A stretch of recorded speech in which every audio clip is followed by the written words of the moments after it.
بسم اللہ الرحمن الرحیم۔ السلام علیکم۔ آج ہمارا عنوان مرکب اضافی ہے۔ کل ہم نے سیکھا تھا کہ مرکب اضافی کا قاعدہ کیا ہوتا ہے۔ آج ہم سیکھیں گے کہ تثنیہ میں اور جمع سالم میں ہم مرکب اضافی کس طرح بناتے ہیں۔ تو ناظرین، اس سے پہلے کہ ہم مرکب اضافی اور اس کے صیغہ جمع سالم اور تثنیہ پہ غور کریں، میں قرآن حکیم کی چند آیات آپ کے سامنے بطور مثال پیش کرتا ہوں۔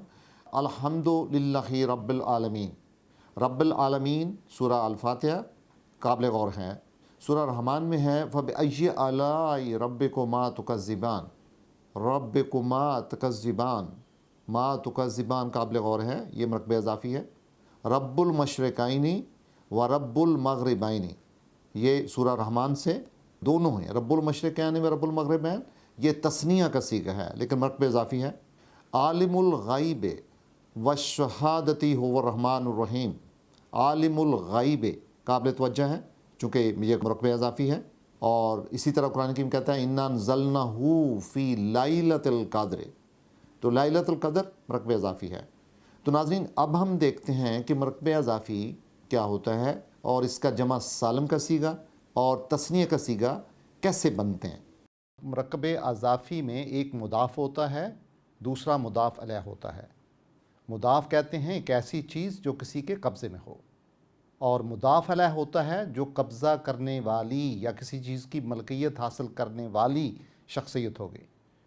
جیسے ہم کہتے ہیں رب المشرق، رب المغرب، یا اب ہم کہتے ہیں رب البیت، تو اس میں رب البیت یعنی بیت گھر ہے، یہ مضاف الیہ ہے، اور رب جو ہے وہ مضاف ہے۔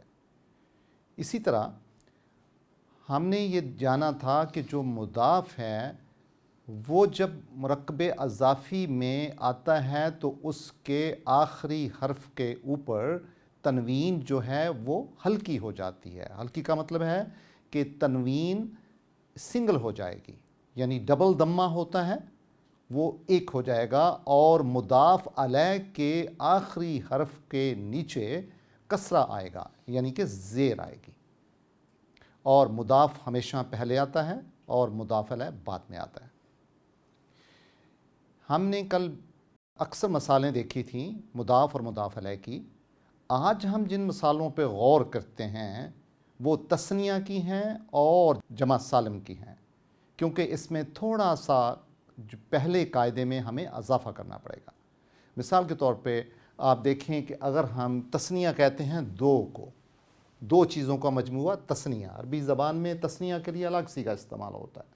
عبد کہتے ہیں بندے کو، اور عبدانی دو بندے ہو گئے، یعنی یہ تثنیہ ہو گیا۔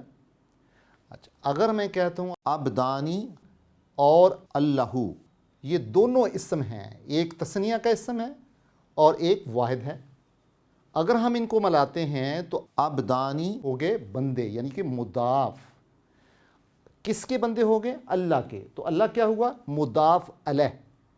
تو گویا اگر ہم ان دونوں کو ملائیں گے، مرکب اضافی میں رکھیں گے، تو عبدانی جو ہے وہ بن جائے گا عبدا، عبد اللہ، یعنی اس کا نون گر جائے گا اور اس کا جو الف ہے وہ یہاں پہ رہے گا، عبد اللہ، عبد اللہ، عبد اللہ، یعنی یہ دیکھیں ہم نے اس کا نون تثنیہ کا گرا دیا ہے۔ تو اس کا مطلب یہ ہوا کہ جو ہم نے قاعدہ پڑھا تھا اس میں ایک بات ہم یہ اضافہ کریں گے کہ مضاف الیہ کا جو نون ہے وہ حذف کر دیا جاتا ہے، اور ایون مضاف کا نون بھی گر جائے گا، یعنی جس کے ساتھ بھی نون لگا ہوگا وہ گر جائے گا۔ اور اس کی مثال ہے عبداللہ۔ اسی طرح دیکھیں صاحبان، صاحب کہتے ہیں کسی ساتھی کو، صاحبان دو ساتھی، کس کے؟ صاحبان پلس الرسول، یعنی رسول۔ اب جب ہم اس کا مرکب اضافی بنائیں گے یہ بن جائے گا صاحب الرسولی، اس کا مطلب ہے رسول کے دو ساتھی، اور جیسے پہ بنا تھا عبداللہ۔ اسی طرح منافقان، منافق کہتے ہیں جو منافق ہوتا ہے، جس کے دل اور دماغ میں فرق ہوتا ہے، وہ کہتا کچھ ہے دل میں کچھ ہوتا ہے۔ منافقان، یہ دو منافق ہو گئے۔ جب ہم مکہ کے ساتھ ملائیں گے تو منافقان مکہ تو، الگ الگ لفظ ہیں. منافقانی کیا ہے؟ مضاف. مکتو کیا ہے؟ مضاف الیہ. دونوں ملیں گے تو بنے گا منافقہ مکتی. اسی طرح رب المشرقانی، رب الگ لفظ ہے، مضاف ہے. مشرقانی یہ دو مشرق ہیں تو یہ بن گیا رب المشرقین.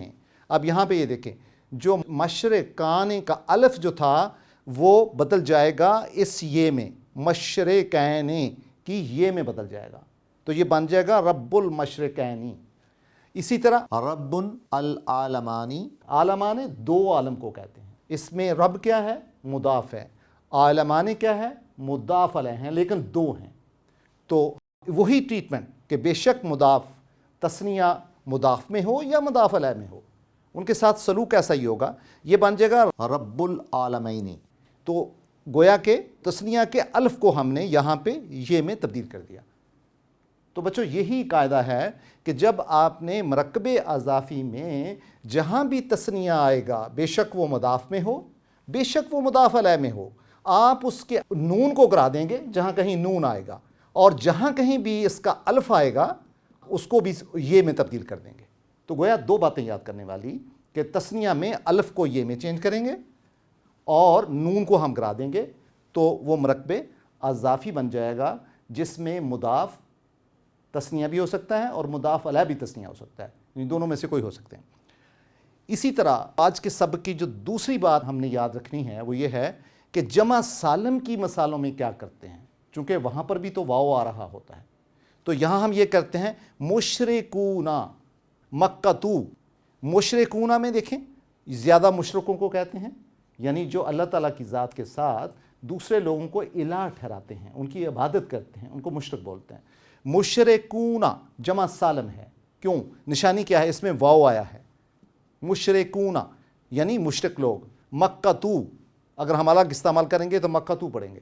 تو مشرکون اور مکتو جب ملیں گے مرکب اضافی بنائیں گے تو یہ بن جائے گا مشرکو مکتا. کیوں ہوگا؟ کیونکہ یہ نون گر جائے گا اور اس کی جگہ الف لگ جائے گا. مشرکو مکتا. اسی طرح امن المومنون، امن کہتے ہیں ماں کو، مومنون مومن کی جمع ہے جو ایمان والے ہوتے ہیں. تو یہاں پہ دیکھیں ام المومنین، یہ جو واو ہے یہ میں تبدیل ہو جائے گا تو یہ مومنون سے بن جائے گا مومنین. مومنین. اسی طرح رب العالمون، رب الگ ہے عالمون الگ ہے. یہ مضاف ہے، یہ مضاف علیہ ہے کیونکہ عالمون کے ساتھ واو لگی ہے اور یہ کون سا جمع سالم ہے، جمع سالم ہوئی. جمع سالم کی واو کو ہم یہ میں بدلیں گے تو یہ بن جائے گا رب العالمین. اب اس میں جو سوال پیدا ہوتا ہے کہ جو زیر آنا چاہیے تھا نون کے نیچے جو کہ مضاف علیہ کی نشانی ہوتی ہے وہ کہاں گیا؟ تو اس میں پریشانی کی ضرورت نہیں ہے، یہ جو یہ ہوتی ہے یہ زیر کی ہی نشانی ہوتی ہے. تو لہٰذا اس کا حالت جارہ یہ کے ساتھ ہی ظاہر ہوگی. تو گویا واو چینج ہو گیا اس میں.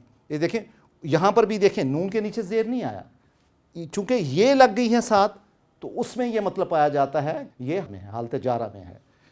تو آج کا جو لیسن ہے بنیادی طور پہ وہ یعنی ظاہر کرتا ہے کہ جب ہم نے تثنیہ بنانا ہوتا ہے یا تثنیہ کا بنا ہوا جملہ ہو تو ہم کیسے پہچانیں گے مرکب اضافی ہے. تو اس کی نشانی بہت آسان ہے کہ الف کو بے شک وہ مضاف میں آئے بے شک وہ مضاف علیہ میں آئے، یا جو نون آئے بے شک وہ مضاف میں ہو بے شک مضاف علیہ میں ہو، نون کو ہم گرا دیں گے اور الف کو ہم چینج کر دیں گے یہ میں. اور جب ہم جمع سالم پہ آتے ہیں تو یہاں پہ ہمیں واو کا واسطہ کرنا پڑتا ہے، واو سے سامنا کرنا پڑتا ہے. تو واو کا کیا کریں گے؟ واو کو بھی ہم یہ میں چینج کر دیں گے. باقی قاعدہ جو ہم مضاف اور مضاف علیہ کا ہے وہی آبزرو کریں گے. اس کی بے شمار مثالیں انشاءاللہ ہم آپ کو ہماری ویب سائٹ پہ بھی اویلیبل ہوں گی، وہاں پر بھی آپ دیکھ سکتے ہیں. لیکن یہ جو قاعدہ ہے تثنیہ کے بارے میں جو آپ نے خصوصی خیال رکھنا ہے اور اسی طرح جمع سالم کا جو نقطہ ہے یہ آپ نے بہت اچھے طریقے سے یاد کرنا ہے اور انہی مثالوں کی آپ نے پریکٹس بھی کرنی ہے تاکہ جب کہیں بھی اور جہاں کہیں بھی آپ کو قرآن حکیم میں یہ الفاظ ملیں تو آپ یہ سمجھ سکیں کہ ہے تو مرکب اضافی ہے لیکن اس میں ایک تثنیہ کا صیغہ ہے، اور پھر کہیں جب آپ کو واو نظر آئے مضاف میں یا مضاف علیہ میں تو آپ فوراً سمجھ جائیں کہ یہ جمع سالم ہے. السلام علیکم.